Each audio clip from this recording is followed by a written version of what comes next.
Hi. This is not our usual situation.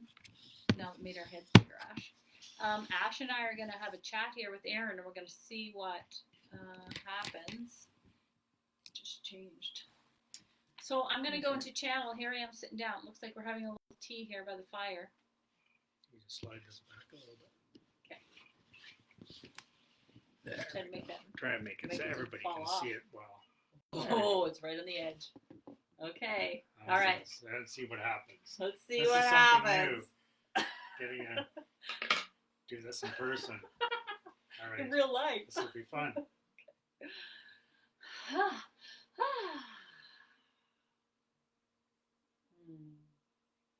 So we are joining energies together. So it will bring the highest experience for those that are gathered with you, who you are representing. We often say you are representing others, although you prefer to come and represent yourself.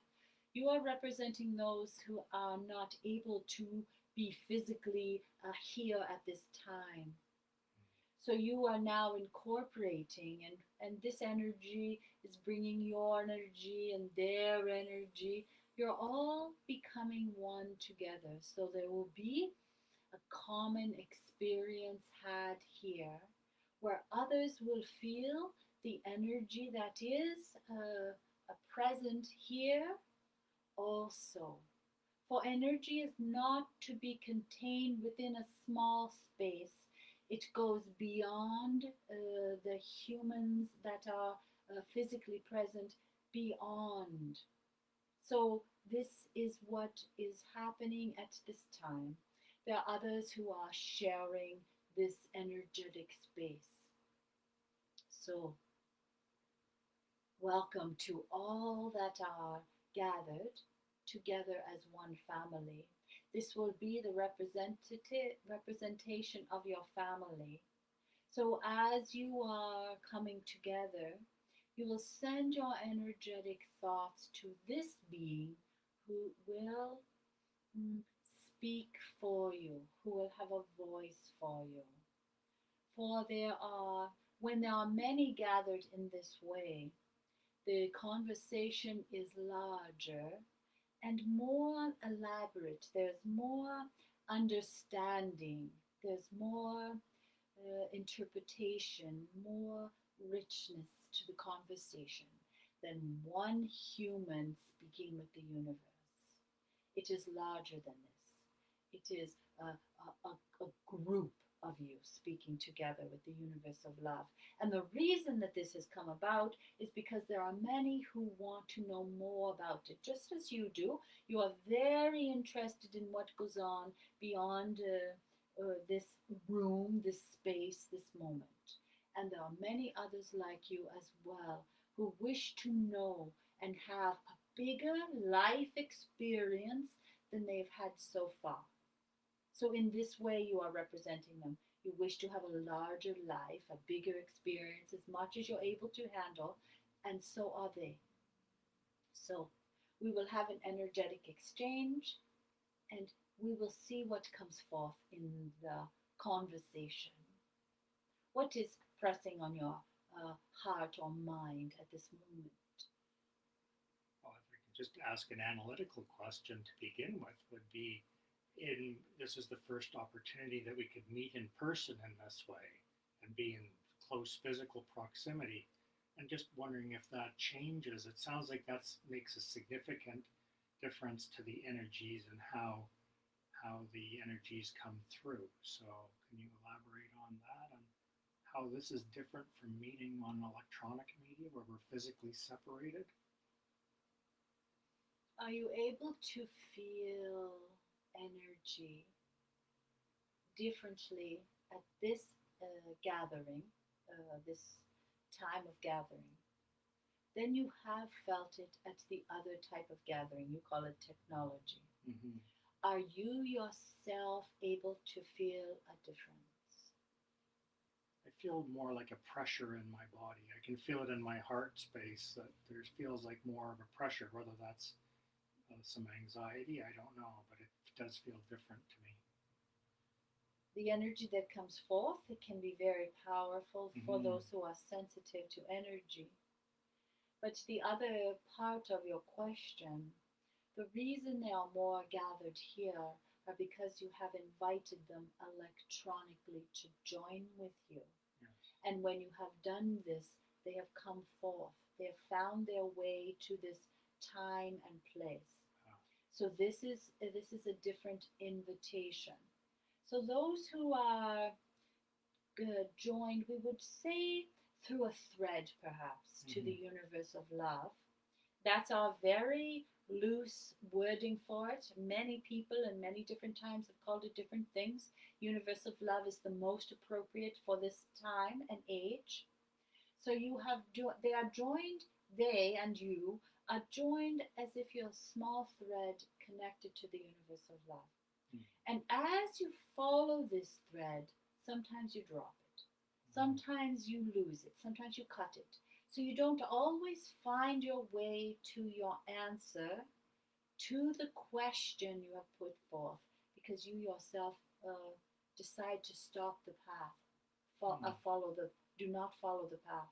So those who have joined now have followed the path to this moment, Mm-hmm. to this energetic exchange. They've called out, this is the answer that's coming forth, and some have found their way here. And this is what we mean by the others. There are others Mm-hmm. who are able to join electronically and they find their way here. Now, as far as you experiencing the energy from the universe of love, you will receive as much as you are capable of and as much as you're able to. Mm-hmm. Those who are sensitive to energy feel more of it. Those who are not, don't know anything about it, don't feel the same pressure. And what you're speaking of is energy coming into your field. Mm-hmm. So you have your own energetic space. And when you call forth energy such as this, it pushes in as much as you will allow it to. Mm-hmm. So as it presses in on you, you yourself will decide how close it comes. But as it presses, you still feel the pressure of your own energy coming in because there's energy outside pushing on your space. Mm-hmm. But it does not enter unless you allow it to. That is done with all energies. No energy is allowed into your space unless you say, "All right, I'm making space for you to enter. I'm making space for you to come in." So this is good for you to know also that your space is your space. Now, perhaps there's patterns where humans have uh, continuously let others into their space, so they have a tiny little bit of space close to their body. And there are many others who keep their space out. They are able to keep others' energy from themselves. So it is entirely up to you what this experience feels like and how it goes forth, depending on how far you wish to experience it. Mm-hmm. Very good. Well, for myself and all of the other people watching, then how do we consciously allow, or how do we permit that penetration of the energy into our space This has more to do with completely? trust, of course. Yes. So it depends if you are able to let go of your physical experience and open your heart and mind to something beyond it, something large, something beyond what you can imagine. It depends how much you can let go of those notions. It also depends how much damage you have had done internally and in your life experience. Because the more damage that is done to you, the less you trust outside forces, other humans, the universe, love for sure. You don't allow that in. So there's a lot of factors involved for many different humans, you included, and you will decide how trusting you are, how much you're able to experience the unknown. There are many, many humans who don't wish to know anything about this. They will not find their way here. They will not be able to hear the words or feel the energy. But those who do find their way here feel as if they're at home. It's a very comfortable feeling beyond the pressure, which at first is unusual because you're used to keeping a large space. As you start to feel the pressure, eventually that becomes normalized and you realize why, or you start to wonder, why is that so comfortable? Why is it familiar to me? It's because it's your home. The energy that's put forth here exists through all eternity, and you yourself exist in it when you're not having a life experience. So it's familiar to you in many ways. And when you start to feel for the first the resistance, and then after the allowing, the familiarity, then you relax and your energy, your heart slows down, you're able to breathe more clearly because you're home. You can put your feet up. There's all my brothers and sisters. Everything's very easy and comfortable. So it changes as you continue with the experience of this energy. If you're able to, and if you're interested in and wish to, move forward with it. Hmm. Does that make sense to you? It does. It makes complete sense. So if it's based on trust, or the ability to absorb this energy is really based on trust, is how do we improve our level of trust? I would think that would be just with greater interaction, more listening to doing to the other scenarios that we've done to try to understand it better and build. How would you suggest someone would build their level of trust to allow this more? What you speak of are very logical things you can Yes. read in books and watch in movies and such. But there's another part of you, the true part of you, not the part that can be entertained by philosophies and teachings. There's another part of you deep within that knows truth. And this part knows how to heal itself. This part knows how to let go, and this part knows why it's not letting go. So you don't just let go because you decide to. First, there's a certain part inside that you must ask, why? Why are you holding on so tightly? What is it you're protecting in there? And when you're able to ask questions like this, without too much energy behind it, just very casually, what is it you wish to show me? What is it that you've got hiding behind your back? When you're able to speak in this way, then the truth comes forth because the truth lies within you. So you don't have to memorize or do anything. All you have to do is relax and go within and be one with whatever truth resides in there. Now, there are many, of course, having this conversation right now, there are many who are very anxious hearing it. They don't want to go in there. If there's something scary you're hiding that causes you to have mistrust of humanity and other worldly things, it must be something big, must be something scary. So don't go in there, whatever you do. That's the human response to this. So when you say, how do we easily let go and be one? It's a lot of work for some humans, for they have to actually allow the truth to come forth and have no agenda with it, no ego attached to it, as if it's the most natural thing. And it is indeed the most natural thing for human to have traumatic events. There are things that happen within the human the bodies and to the human bodies that are very devastating, and they are hidden and locked away at the time that they occur, not to be ever taken out again. But you are asking, you see, when you ask the question and you state it in such a simple way, well, how do we let go? It's very complicated. For you hold on because you think you must.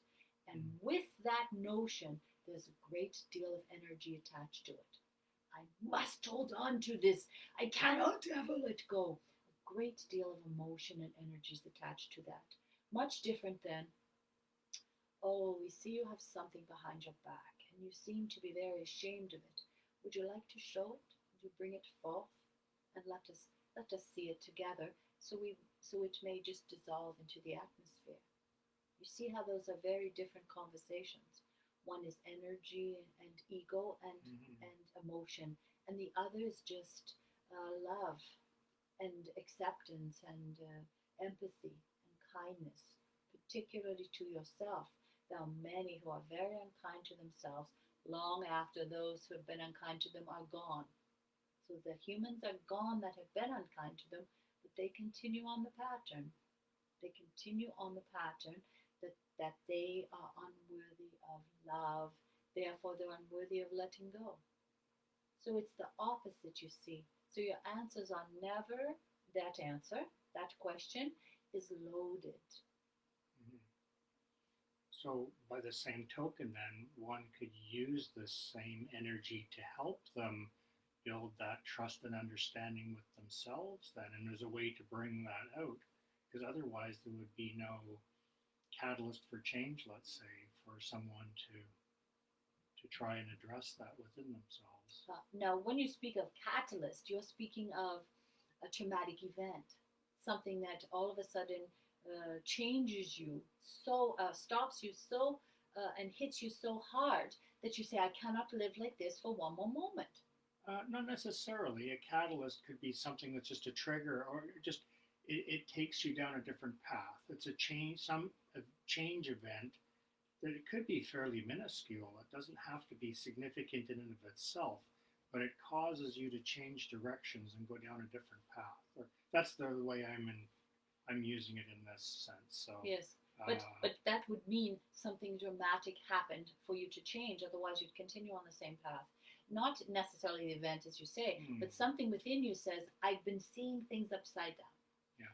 yes, That is traumatic. It's traumatic to invest years into an opinion and suddenly flip it hmm, because you yourself have invested the time, not you personally, yes, but the human have invested so much time into a certain philosophy, even that they cannot possibly change their mind to be a different sort of person because their ego has so attached to it. So when you say um, a catalyst must occur for a human to change their way, this is absolutely true. And this is a very good word, really, because it means what I knew before, I no longer know. I no longer believe it. Now I'm open to learn something new and believe something new. So there's a greater space available for new. hmm, Before, there's no space for new. When you know what you know and you always do the same thing, there's absolutely no space for anything new. Something must, catalyst is a beautiful word, must explode. A bomb must go off. Your life must be turned upside down for you to notice it. Something traumatic. And we don't mean necessarily physically, something traumatic in your brain, you see someone else, something, anything. Different things can trigger you, but there's no way for you to let go of a life that you have designed for a long, long time unless you're hit with a bomb and your life is exploded, we would say, and now you have a big open space. Now you say, oh, perhaps I can heal. Perhaps I am not the person I was before.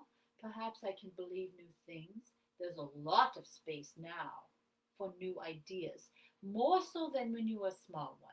When you come in hmm, as a small one, you believe you're an empty slate. You're not at all. By the time you're finished with your time alone with your family, you've been redesigned, you've been rewritten, and now hmm, you believe you have their beliefs. So even at that time, you're not an open book.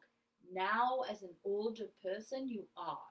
So when the bomb goes off, then you're able to see and fill up a whole new life, whatever you wish to fill it with.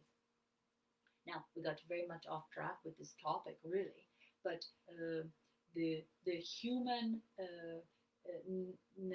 necessity to change is really within all of you. You're really you really all wish to change because there's something within the human experience that wants to have a vast experience. So when you come in as newborns, you think, now I'm having a vast experience, I have a physical body, everything. And then you realize I'm not at all. I'm being rewritten. The rules are being written upon my heart and my way of being. And now I'm not free. And all of a sudden, what I wished for when I came into life with my first breath was to have a free human experience, and I'm not. So at some point in humans' lives, they all wish for the bomb to go off because every human wishes to experience life fully, not lived through another, which is the parents. You don't really wish to live your life through them. You come to have an individual experience. So you all really would like a bomb to go off. You would like an opportunity for a brand new life to be written. So when these bombs go off, these explosions of life, we would say, you are very happy to turn direction. You don't say, oh, well, everything exploded, but you know what? I'm going to rewrite my history the exact same as it was before. I'm going to take the book and read it line by line. Don't do this. You say, I'm going over in the other direction. I'm going up, I'm going down, I'm going over. So, really, what you all want is for a catalytic experience so you can find a new life, a life while you're still living it, but very different than the way it was a moment before. Well, again, I'm not sure whether it would be just me that reference would be to, or the people that I'm representing. But Now, you know, that is for I'm of everyone. a mind of that I would like to understand truth, and I'm like to think I'm open to moving into a different way of thinking if that's what makes sense, and that's my new level of understanding that I would accept that and accept that willingly. And I think other people would, as you say, if it goes against very ingrained beliefs, then they would have a much more difficult time with that acceptance, and they would want to go back to the way things were. So I don't know as if everybody, all humans, in my opinion, would be wanting to have that catalytic experience, hopefully not a cataclysmic experience that brings them down a different path, but more as a way of they've come to understand the world. Like I feel I personally have been looking at this interaction as well. It's a new level of understanding. So be open to the information, and how do you incorporate that and use that new information and adopt it and make that part of your own persona. But ego is going to play a part of that too. That I think that as people are tied to old ways, also their ego would come into play, and that would perhaps not allow them to go down that path. So one has to put ego aside to some extent in that too. Uh, the most important thing for you to understand is you don't have to learn anything. You already are this. You're missing this point because you have been a student. So you believe that you learn something you do not know, and you have done this. You have learned things you do not know, and you've added it to your life. I learned something, added to my life. So you're treating this experience as if it's another one of these classrooms. I'm going to learn something I don't know and pull it in. What we are trying to convey or remind you is that you already know all of this. You already know what it's like to work within the universe of love, within a family of oneness, to make decisions on a conscious level. You already know this, so it's not anything you have to learn. It's something that must be triggered within you as a memory, something that already exists within you. For you are an eternal soul. Soul is the word, the old-fashioned word, but still it stays. You are an eternal being. Each lifetime you come and learn things, that's nice, but there's some part within you that remembers what it's like to let go of everything and be one with all mankind. There's a part deep within you, and this energy often brings forth this sort of settled feeling within humans where they are allowed to just be.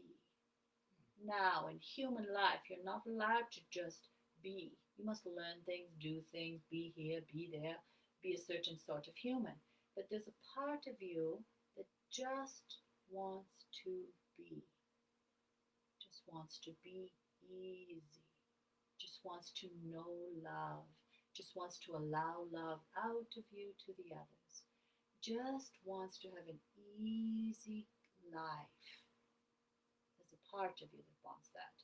The other part of you, and there's an ego involved in it, wishes to have a human experience, wants to learn things, do things, meet new people, just as we have described. But underneath it, the part of you that exists through all eternity knows how to be, knows how to be one with others, knows how to move easily through this world and the next. So you don't have to learn anything for this experience.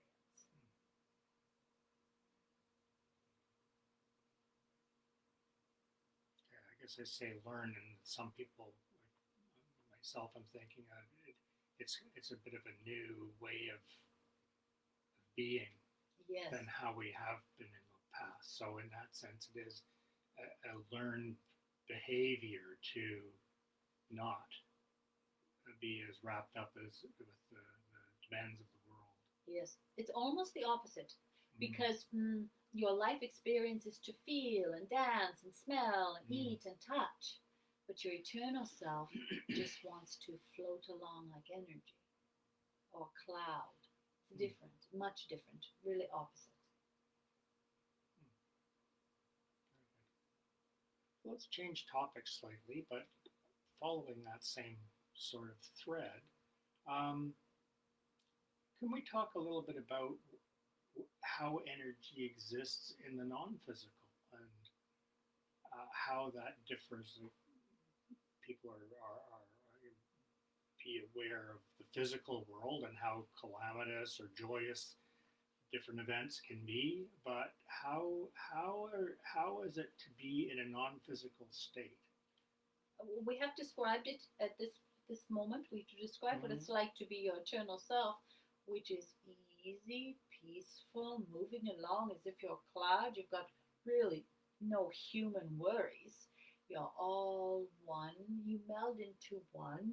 You are no longer your physical self. You have no connection to being what you were in this life. You all come together as energy. So you are not able to tell where you start and you end. So you all Mm-hmm. become one energy. Now, here's the complicated part. You're all one energy, and yet you're all individual energies. Now, as you come in as individual energies, you have certain experiences that are shared with the others. So, you are one and you are nothing and you are everything. Now, when you choose to come back into your physical being, you come back as your as a different and individual part with the memory of being one with all the others. So you are one and you're everything. This is the complicated part of it.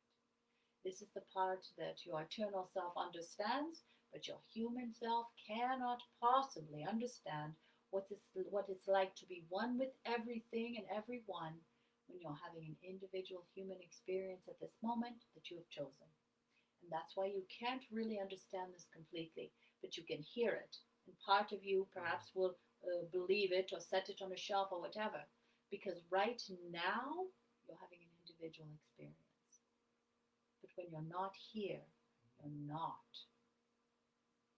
I think of it as drops of water in a cup of drops of water in Yes, a cup of water or an ocean of water. yes, That there are many different drops that have to come together in order to make the cup or the volume of water that is the same thing. So it's yes, everything in the cup, yet it's still yes, could be individual yes. drops. And when it's time for you to come back into your human life, the dropper will pick up one drop and put you into a life. That's a Mm-hmm. very good example. Mm-hmm.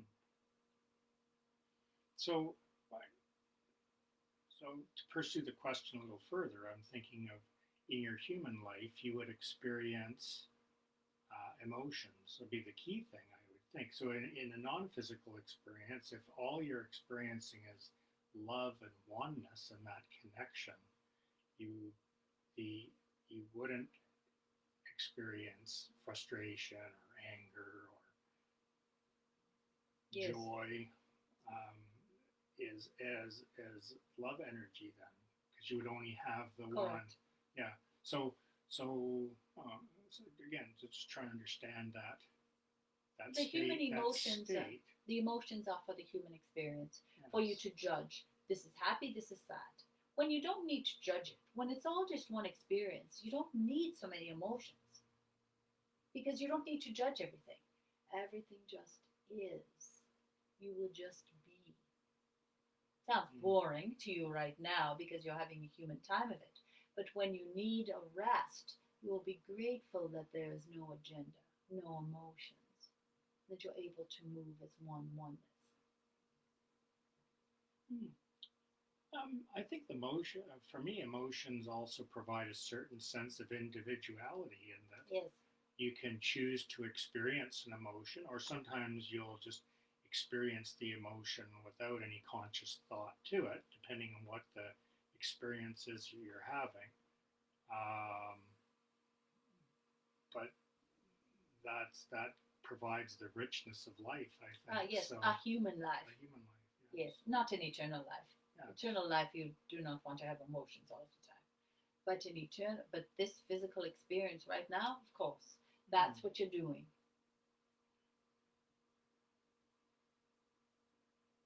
So, this might be a very naive question, but why is a non physical energy would you not experience any kind of emotion? If emotion is energy in of itself, Oh why would you no! not Why do you experience it? believe? Why do you believe this? Energy is emotion?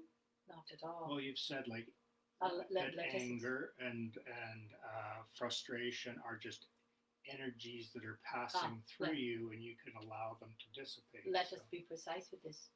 Energy passes through humans all the time. You can feel it through vibration. You can judge it if you wish and label it by certain emotion. That is not energy. Is not anger. Anger is what what word a human would choose for it, because the same energy passing through the next person will call it ecstasy, and one will call it anger, and one will call it sadness, but it's all the same energy. So you judge it and you decide what you want to call it. Energy is not, it's not nothing. It's this air that's moving around. It's non-physical that supports. It's energy that moves through you to keep you alive. You When you are one with the universe, that energy moves through you. Energy is nothing to be judged at all. It just is. Energy's the word.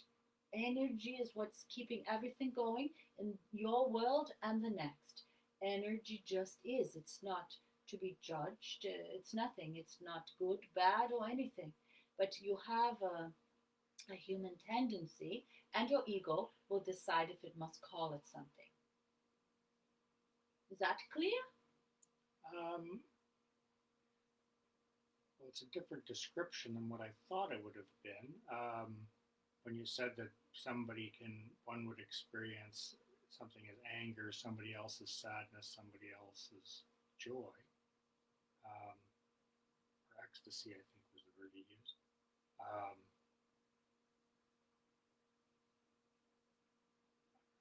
just trying to wrap my head around that. I would think it's kind of like telling me that one will see green as blue, and somebody will see it as red, somebody would see it as yellow. Yes, this is absolutely correct as well. Depending on your human wiring and what it is you wish to see. Now, this could be a little bit too much for your brain, because there are some who see the world as it is, flat. There are some who see it in motion. Everything's moving, such as the atoms, perhaps, that it's moving. Some can see beyond this. They see non-physical. Sometimes they see beings who have passed.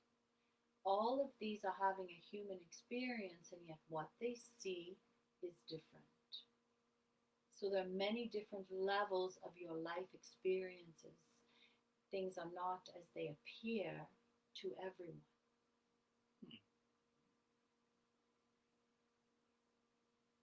We just thought we'd throw that in. That's a little bit out there, that one. But it is not, because you say that a certain thing is described in this way and it's this color, not everyone will agree with you. They might say, all right, but really, The molecules are moving. Depends how fast you are able to see them. If they decide to stay firm when you're looking and disperse when you're not, that's a crazy idea. But there are humans who see different things depending on what they allow themselves, how far they wish to experience the richness of life, and how small some wish to contain their lives. If you wish to contain it small, everything will be the same color and look the same way. You will feel the same way. Humans will respond to you in the same way, day after day after day. It's as if you're watching the movie of your life in repeat. That is also an experience, if it's wished to be had. But it's difficult or incorrect to say that life is incorrect or more correct than the life that can see non-physical walking around. It's not. It's different, but each human experience can be different. So we hate to tell you, but you just can't say a certain thing is exactly the way it is, just because that's the way you see it. Because someone else beside you may see it differently, and they are not more correct or less correct than you. So the point of that, it would be people would perceive things differently. Yes. And I think, well, the sky is blue, and anybody looks at a blue, clear sky and would probably say the same thing, but some might say that it's white or some other color, then that would be not what the majority would perceive, I guess, depending on how they perceive things, is what you're saying. Yes. You made an interesting comment just now about molecules will disperse when you're not observing them. Yes, you like that one? I We thought that you one. would love that one because you'll be always trying to catch it moving. And yet for you, it's important that molecules stay the same. You wish to know that tomorrow the box will be the same way it was today. And yet there's the other part of you that also knows, well, really, if there's certain conditions around it change, I could wake up and see a different box there. If there's heat or light or water or something else, some sort of magnet, something like this. So now we've got you see. So what you believe to be true, that a box is always a box, you also know from what you've learned that a box could be very different the next day, depending on what it spends its time with. Yeah, it'd be something else acting externally, acting on it, or just time itself could age the box. 100 years later, the box would look quite different than it would today. Yes. Just from time and aging.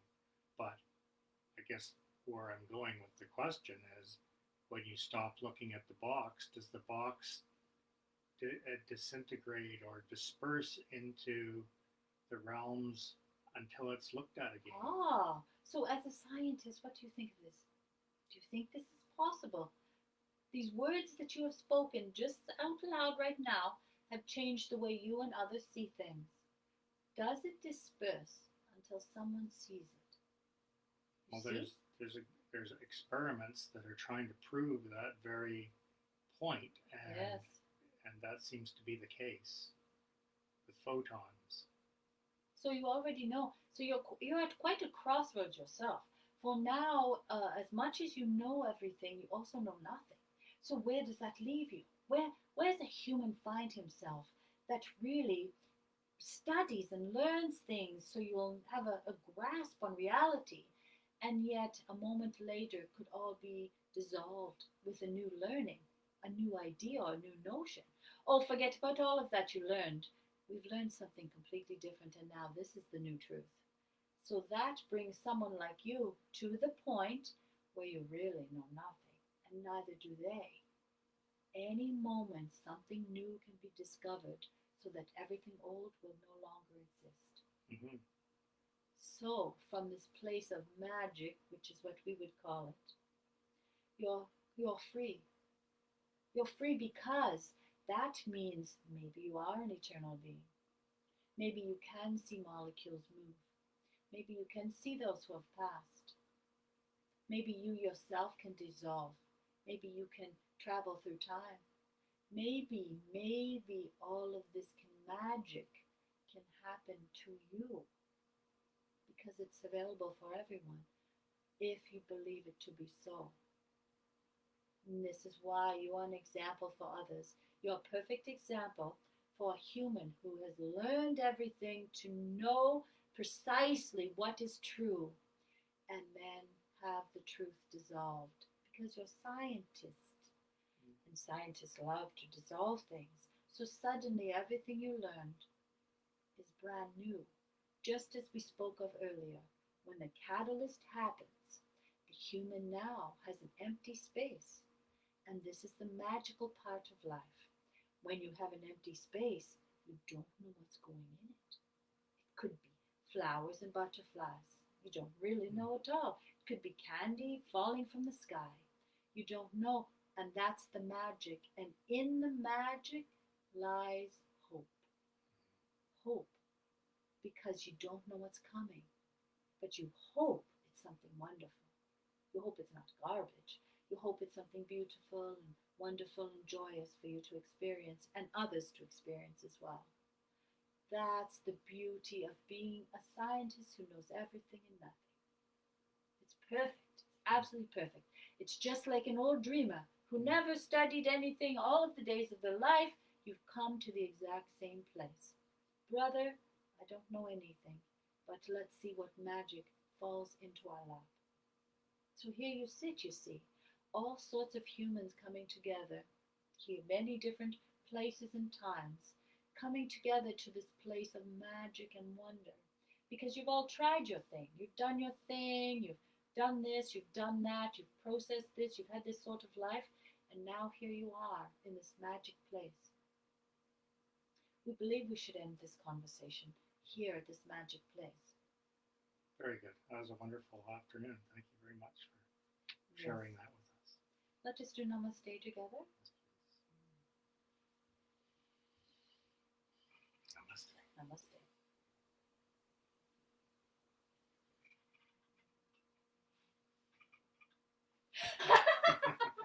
Thank you, Ash. Wow. Sorry. We've got cramped space here. Hopefully everybody or whoever's watching this has enjoyed it. And we're going to end that. Be really cool if people that are coming to this for the first time that have just found this thread and decided to tune in, send an email or send a SMS to the page and just see how many people are new that have just come in through some guided force. That's a scientist. That's a scientist there. Let's do some analysis. That's wonderful. Oh, so if you're on Facebook, follow this page, and then I'm going to take it over to the YouTube channel too, which is Aaron Lacey. Okay, bye. Thanks, everyone.